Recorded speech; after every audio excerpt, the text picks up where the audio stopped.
Hello and welcome to the Union Labor Advisory Network. I'm Mike Fina. Today I'm extremely proud and privileged to have Suzanne Beatty from CWA 1180 with us today at the 2023 ABA holiday event. So Suzanne, thank you very much for taking the time, sitting down with me today, and to learn a little bit more about your background, history, and experience with the local. You could share with the audience, tell us about your history. Well, thanks for having me, Mike. My pleasure. Thank you for sitting with me. Well, I've been with Local 1180 for 27 years now. I think that's right, 27. I started in 1996.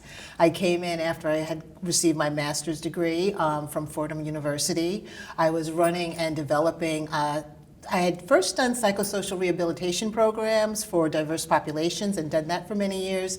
And then I had worked on, as a social worker, focusing my attention on various specific groups. And I had decided that I liked working with seniors. So I had decided to move into, when I saw the opportunity to move to Local 1180, I took it. That's great. Now, how many members are at 1180 today that you work with? Well, for the retirees, I work with almost about 7,000. The number fluctuates and has fluctuated over the years, but runs between about 5,000 to 7,000, I'd say. And in your role today, tell me, how does it work? Like, do members come to you, like from a service standpoint? Just give me a little bit of maybe a day in the life of Suzanne and how you're working with the local. Oh, okay. Well, for the Retiree Division, what we did was the union wanted to come up with a program that really met the diverse needs of retirees after they retired from the workforce. They found out that people didn't really just decide to, when you stop working, you think that you know what you're going to do, or you think, oh, when I retire, I will fill in the blank. Everyone has an idea. But they found that lots of people, there were still lots of gaps in what their needs were, and they felt that the union was a place that could provide a lot of those services that were missing. And so they looked at developing a program in a department that would really focus on working on the emotional, psychological, educational, and recreational and social needs that affected people, in addition to the benefits and the need for really more explanation related to their benefits in retirement. So that's where I stepped in. Wow. So then they call you from the fund office or at the local, set up an appointment with you and just say, this is what I'm doing right now. I've retired. How could you help, or could you direct us into these particular positions, or guide us through, I guess, retirement and different roles? Yes and yes. So Okay. I'd say yes, they do that, but then also a bit more than that is that what I did is I worked on designing an entire program I worked on group dynamics in social work. So I really worked on not looking at individual needs, that's one kind of work, but another one is working on people as a group, because group dynamics are very different than individual dynamics and how people work individually. So as a group, what happens is people as a group need to be educated. They need to understand their benefits. We talked about, we worked on working on an online, especially COVID happened, so I can actually think about what's happened more recently is this COVID. So we worked on getting an online program designed for them and teaching the retirees how to go online and how to learn about working with Zoom and being online, because the whole technology was something that they had no idea on how to use, so educating them on that. But it's also recreational programs and events, benefit meetings, educational seminars.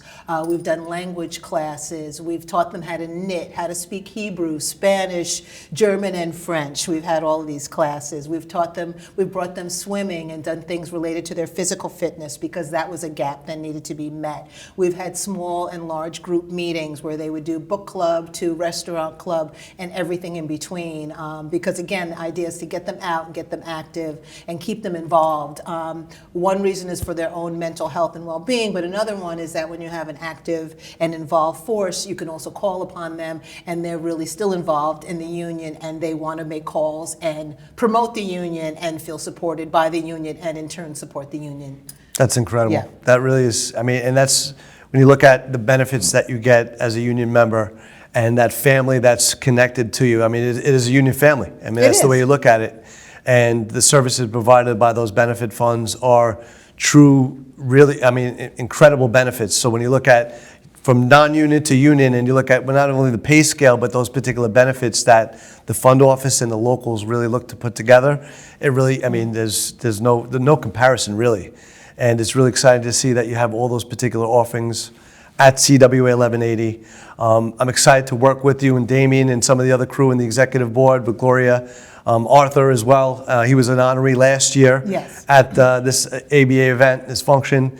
And you guys are just spearheading a lot of really great programs and supporting your members in great ways. And I'm happy to share that message and really, be a voice and really support labor in the best way possible. Well, we appreciate that too. Yeah. They become so isolated. When people retire, you take for granted just the opportunity you have to talk with other people when you go out to work every day. Most people just think of it as a grind, but when you don't have that anymore, it's actually a real sense of loss. And so the union actually provides that opportunity to come back into the fold, get involved. If you don't want to be involved, it's because you don't want to be involved, not because there's nothing to do. It's That's because right. you choose not to do it.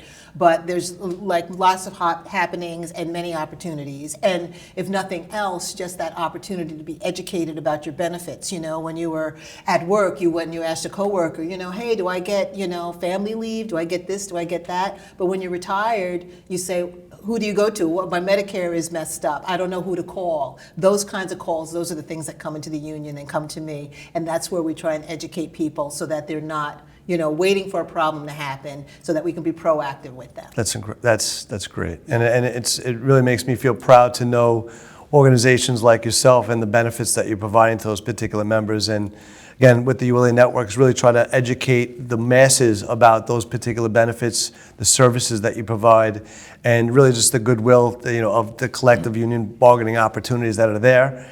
And again, it's a pleasure to meet you. I'm thankful for all that you do for your members.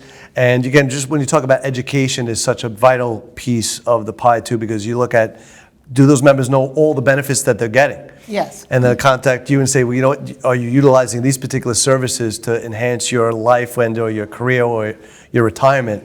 Correct. And again, these particular platforms allow people to be educated, share those experiences and those benefits. And I'm really just, again, proud to meet you today. Yeah. And thank you for all that you do. You're very welcome. I'll just sort of add in there that the union provides so many terrific benefits, but if you just get a benefit booklet in the mail and you're expected to read and understand it and utilize it, that just doesn't happen that way. People don't act that way. That's right. But the online meetings that we put out every week, we say you just join in, you want to know about your eyeglass benefit, there's a meeting on Monday. You want to know about your dental, there's a meeting next week. And we just have them continuously so that they can join at any time. So thank you again for having me also. Your pleasure.